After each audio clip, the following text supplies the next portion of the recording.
ముగ్గులు పెట్టడం వెనుక ఉన్నటువంటి అనేక కారణాలు ఏమిటి? ముగ్గులు పెట్టుకోవడానికి మనకి చాలా కారణాలు కనిపిస్తాయి. ఒకటి మనం ఏం చెప్పుకున్నాం, ఆధ్యాత్మికంగా చూస్తే మహాలక్ష్మి వ్రతంగాను శ్రీ వ్రతంగాను చెప్పుకున్నాం. ఆ తర్వాత ధాన్యలక్ష్మికి ధనలక్ష్మికి ఆహ్వానం పలకడం, సంక్రాంతి లక్ష్మికి ఆహ్వానం పలకడం అనేటువంటి విషయాన్ని చెప్పుకున్నాం. కాకపోతే దీని వెనుక మరికొన్ని కోణాలు కూడా మనకి కనపడతాయి. అదేమిటి అంటే ఈ కాలంలో ఏమిటంటే హేమంత ఋతువులో శరీరంలో నొప్పులు ఎక్కువ, బాధలు ఎక్కువ, చలి వల్ల మెలికలు తిరిగిపోవటం, వయసు పడిన వాళ్ళకి, బలహీనంగా ఉన్నవాడికి ఒక్కొక్కసారి నరాల బలహీనత వలన పక్షవాతాలు కూడా వస్తూ ఉంటాయి. దీనికి ఏం చెప్తారంటే అసలు అందరూ కూడా చలికాలం వచ్చిందంటే తెల్లవారుజామునే లేచి వాళ్ళ పనులు చేసుకోవటం వల్ల శరీరంలో వేడి పుడుతుంది. అలా ముడుచుకొని పడుకోవటం వల్ల నరాల నొప్పులు పెరిగిపోయి రోగాలు అధికమయ్యేటువంటి అవకాశం ఉంది అనేటువంటి మాటని మనకి చెప్తూ ఉంటారు పెద్దవాళ్ళు. అయితే ఇక్కడేమిటి, ఒక సాంప్రదాయం మనకుంది, ఒక పద్ధతి మనం చెయ్యాలి అనుకున్నప్పుడు తప్పనిసరిగా మనం ఆ పని చేస్తాం. అందుకని ఏం పెట్టారు మనకి ఒక నియమం. ఈ చలి ఎక్కువగా ఉన్నటువంటి రోజులు, ఈ నెల రోజులు కూడా ఇంటి ముందర తెల్లవారేసరికి ముంగిట ముగ్గు పెట్టాలి. ఎందుకు? మహాలక్ష్మి వస్తుందనేటువంటి భావనతో. ఇక్కడ వంగి ఇళ్ళకి ఏమిటంటే పొద్దున్న లేవగానే హడావిడి. పూర్వకాలం అయితే పాడి పంటలు, ఈ కాలం అయితే పిల్లల్ని పంపించడాలు, ఆఫీసులు, ఉద్యోగాలు. ఏ కాలంలో చూసినా కూడా ఇంటి ఇల్లాలికి పొద్దున్నే లేచి వాళ్ళ శరీరం కోసం వాళ్ళు చేసుకోగలిగింది మనకి ఎక్కడా కనిపించదు. కానీ ఇక్కడ ఒక సాంప్రదాయం ఉంటే ఏది ఆరు నూరైనా సరే ఆ తెల్లారగట్లా లేవాలి, పరిశుభ్రంగా అక్కడ ఊడ్చుకోవాలి, చల్లుకోవాలి, చక్కని ముగ్గులు వంగి వంటికాలు ఇక్కడ కూర్చుని, అంటే కింద కూర్చుని కాళ్ళ మీద కూర్చుని వంగి ముగ్గులు పెట్టడం వల్ల శరీరానికి ఒక రకమైనటువంటి వ్యాయామం లాగా అవుతుంది. అలా చేయటం వల్ల ఏమిటి, మన సాంప్రదాయం ఇది, మన సంస్కృతి ఇది, దీనికోసం చేస్తున్నాం, దీనివల్ల ఇలాంటి లాభాలు ఉన్నాయని తరువాత తరాల వాళ్ళకి వాళ్ళు చెప్పుకున్నట్టు, అంటే వాళ్ళ పిల్లలకి వాళ్ళు అలవాటు చేయడం ఇక్కడ మరో కోణంలో మనకి కనిపించే అంశం. ఇవే కాదు, ముగ్గులు అందరూ పెట్టగలరా, అందరూ చక్కగా పెట్టగలరా అంటే ఇది మాత్రం మన భారతీయ మహిళకి మాత్రం తల వంచి నమస్కరించాలి. ఒక్క భారతీయ స్త్రీ తప్ప ఇతర ఏ దేశాల్లో కూడా ఈ ముగ్గులు పెట్టుకోవడం అనేటువంటిది మనకి కనిపించదు. ఈ ముగ్గులు కనిపించడంలో ఉండేటువంటిది మరొకటి కూడా చెప్పుకోవాలి. ఒక చుక్క నుంచి ఇంకొక చుక్కకి కలపటం వల్ల వీళ్ళు ఎలాంటి కొలత పద్ధతులు, కొలమానాలు లేకుండానే చక్కగా సరిపోయేలాగా కొలతలతో వేసినట్టుగా ముగ్గులు తీర్చిదిద్దుతారు. బాకీలంతా కూడా ఏ చుక్క నుంచి ఏ చుక్కకు కలపటం వల్ల అది పద్మం అవుతుంది, ఏ చుక్క నుంచి ఏ చుక్కకు కలపటం వల్ల అది కలశం అవుతుంది, ఏ చుక్క నుంచి ఏ చుక్కకు కలపటం వల్ల అది దీపం అవుతుంది అనేటువంటి అవగాహన వాళ్ళకి ఉంటుంది. ఎలాంటి ముగ్గునైనా, ఎంత పెద్ద ముగ్గునైనా అలవోకగా చుక్కలు పెట్టి చకచకా వేసేస్తారు. అంటే వాళ్ళ మేధస్సు చాలా గొప్పది, చాలా చురుకుగా పనిచేస్తుంది అని చెప్పుకోవచ్చు.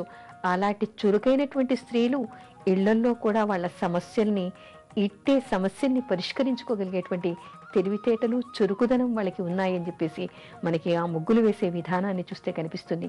అంతేకాకుండా సాంప్రదాయాన్ని తరతరాలకి చాటి చెప్పడం, అంతేకాకుండా వాళ్ళ మేధస్సుకి ఒక కొలమానంగాను, అంటే ఒక ముగ్గు వేయటం వెనుక ఎన్ని కారణాలు మనకి కనిపిస్తాయి. అంటే మన భారతీయ సాంప్రదాయం ఎంత గొప్పది, మన ముగ్గులు ఒక గొప్పవి, మన భారతీయ మహిళ ఒక గొప్ప స్త్రీగా మనం చెప్పుకోవచ్చు.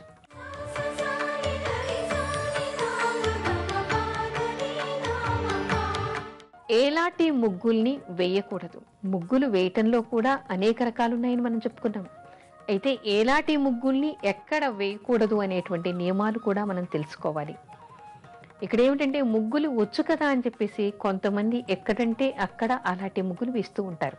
ముగ్గులు వేయడానికి ప్రత్యేక కార్యక్రమాలకి ప్రత్యేకమైనటువంటి ముగ్గులు వేయడం అనేటువంటిది మనకి ఉంది.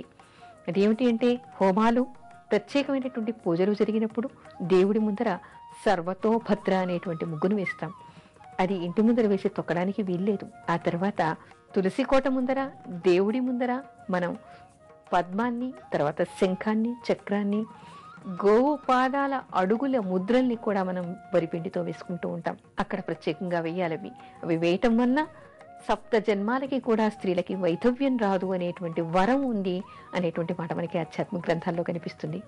ఇకపోతే ఎలాంటి ముగ్గుల్ని వేయకూడదు, ఈ సర్వతోభద్రని కానీ ఈ శంఖం చక్రం కానీ గుమ్మం ముందర వేసి అందరూ దాటకూడదు.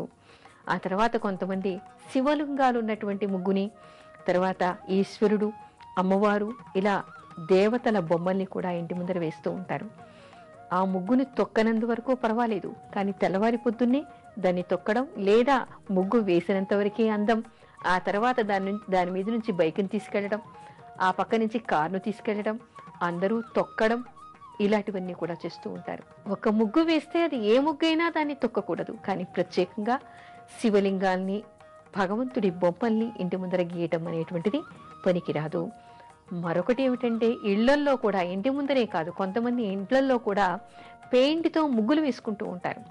ఆ ముగ్గులు వేయటంలో కూడా ఇలాగే శివలింగాల ముగ్గులు, అంటే శివలింగాలు కనపడేలాగా లింగం ఉన్నట్టుగాను ముగ్గు వేయటం, భగవంతుడి ప్రతిమల్ని, ఆకారాన్ని కూడా పెయింట్తో ముగ్గులుగా వేస్తూ ఉంటారు.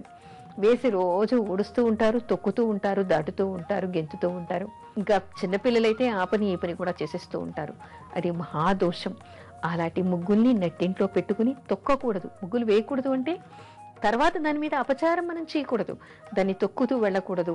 అందుకని అలాంటి ముగ్గుల్ని, దేవతా ప్రతిమల్లాగా ఉన్నవి, దేవతా ప్రతిరూపాల్ని, శివలింగాల్ని ఇళ్లలో ముగ్గులుగా వేయకూడదు. ఇంటి ముందర కూడా ముగ్గులుగా వేయకూడదు. ఆ తర్వాత ప్రత్యేకంగా ఈ ధనుర్మాసంలో కానీ, పండగ సమయాల్లో కానీ, లేదా రోజైనా సరే ఇంటి ముందర ముగ్గుల్లో రంగులు నింపుతూ ఉంటారు. ఈ రంగులు నింపినప్పుడు ఈ నలుపు కానీ, నీలం కానీ శనికి సంకేతంగా మనం అనుకుంటాం. అందుకని ఈ ముగ్గుల్లో ఎక్కువగా అలాంటి రంగుల్ని వాడకపోవడం మంచిది అనేటువంటి విషయాన్ని చెప్తారు. అంటే పండగ వాతావరణంలో మహాలక్ష్మి ఆహ్వానిస్తూ ఇంటి ముందర శనిని నిలబెట్టడం అనేటువంటిది వాళ్ళ పనులకి అడ్డంకులు అనేటువంటి విషయాన్ని చెప్తారు. కానీ ముఖ్యంగా ఏమిటంటే, నలుపు గీతలు ఇంటి ముందర గీయకూడదు. అందుకని నలుపుని కానీ, ముదురు నీలం రంగు గీతల్ని కానీ ఇంటి ముందర గీయకుండా ఉంటే మంచిది. ముగ్గుల్లో అలాంటి రంగులు నింపకుండా ఉంటే మంచిది అనేటువంటి విషయాన్ని చెప్తారు. అంటే మహాలక్ష్మి రావాలి కాబట్టి పసుపు, కుంకుమలు, ఆ తర్వాత గులాబీ రంగు, ఇలాంటి రంగులన్నీ వేసుకోవచ్చు. కానీ ప్రత్యేకంగా నలుపు రంగును కానీ, ముదురు నీలం రంగుని కానీ ఈ ముగ్గుల్లో నింపకుండా ఉంటే మంచిది. తర్వాత దేవతా ప్రతిరూపాన్ని కానీ, శివలింగాల్ని కానీ ఇంటి ముందర కానీ, ఇంట్లో కానీ నిలపకుండా ఉంటే మంచిది. అలాంటి ముగ్గుల్ని వేసుకోకుండా ఉంటే మంచిది అనేటువంటి విషయాన్ని కూడా మనకి చెప్తారు.